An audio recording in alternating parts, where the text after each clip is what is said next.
Mesdames, Messieurs, téléspectateurs du journal d'information des victimes, bonsoir. Alors, nous sommes à nouveau avec le docteur Jacques Oignon qui me fait le privilège de m'accompagner sur ces émissions. Je vous rappelle qu'il est chirurgien orthopédiste, qu'il est médecin conseil de victimes, qu'il est membre de l'Association nationale des médecins conseils de victimes, qu'il est membre du Collège national des chirurgiens orthopédistes et traumatologues. En fait, c'est un gros crabe qui est avec nous. Je de là au soit là, si je peux me permettre cette expression.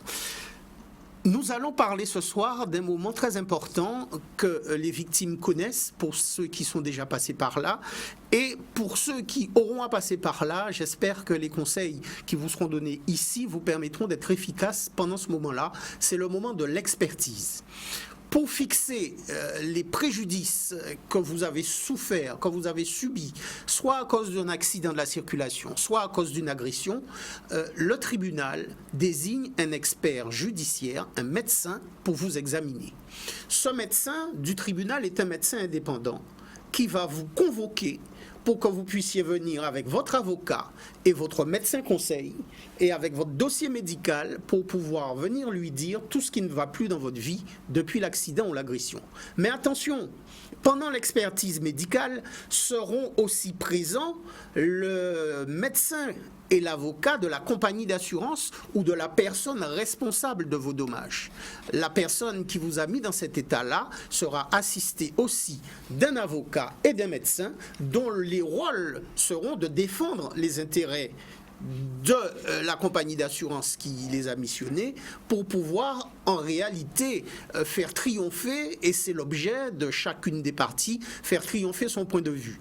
Le point de vue de l'avocat et du médecin conseil de victime, c'est de dire que la victime, voici sa situation et voilà comment il faut la prendre. Le point de vue de l'avocat et du médecin conseil de la compagnie d'assurance, c'est de démontrer que peut-être que nous allons trop loin, qu'on exagère ou qu'on demande trop. C'est très souvent ces expressions qu'on entend dans les expertises judiciaires.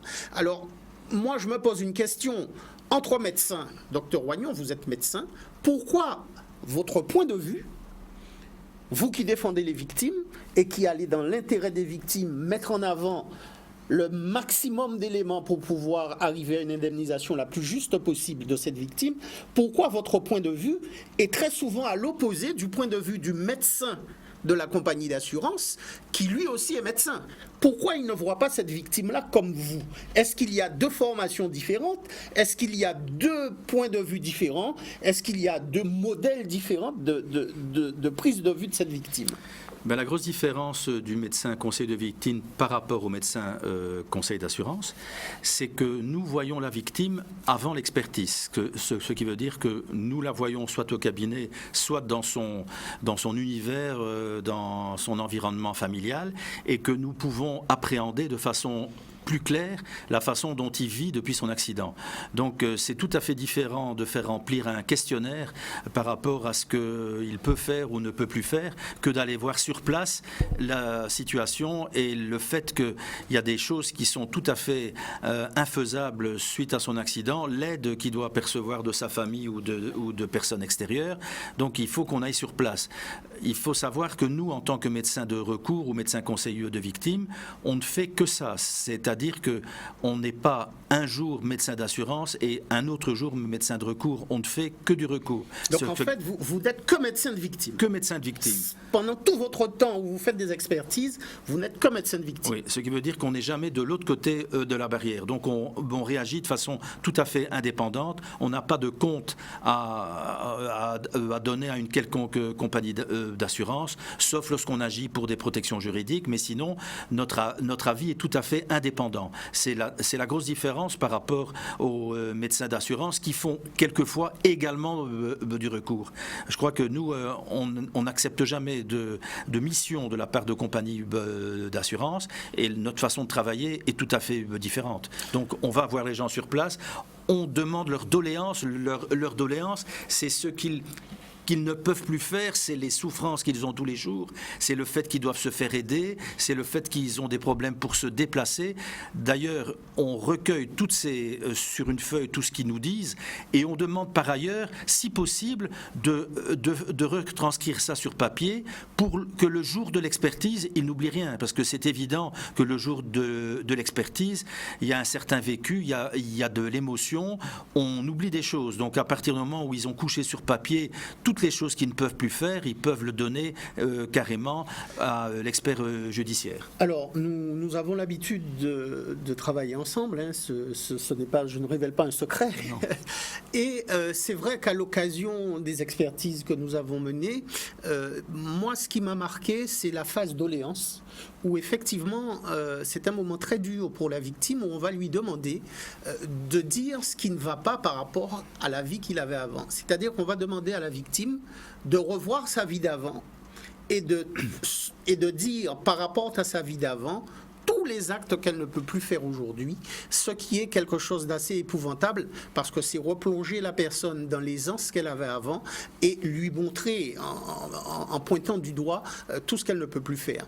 Alors, il est certain, et ça c'est indéniable, les procédures d'expertise restent des procédures. Beaucoup de victimes pensent que comme elles sont victimes, eh bien, on va aller dans leur sens et on va croire ou on va avoir tendance à les aider spontanément dans tout ce qu'elles diront. Non, la procédure nécessite que la victime démontre et prouve ce qu'elle a à dire. Ce qui veut dire d'une manière très claire que vous devez vous armer pour la procédure d'expertise et vous devez avoir de votre côté les arguments qu'il faut pour faire triompher votre position parce que dans cette procédure d'expertise, il y a d'autres professionnels qui sont là pour faire le travail inverse. Absolument. Il ne faut pas se cacher, ils sont là pour faire le travail inverse pour les compagnies d'assurance qui les missionnent pour minimiser, et le mot est lâché, pour minimiser votre situation, pour minimiser votre cas.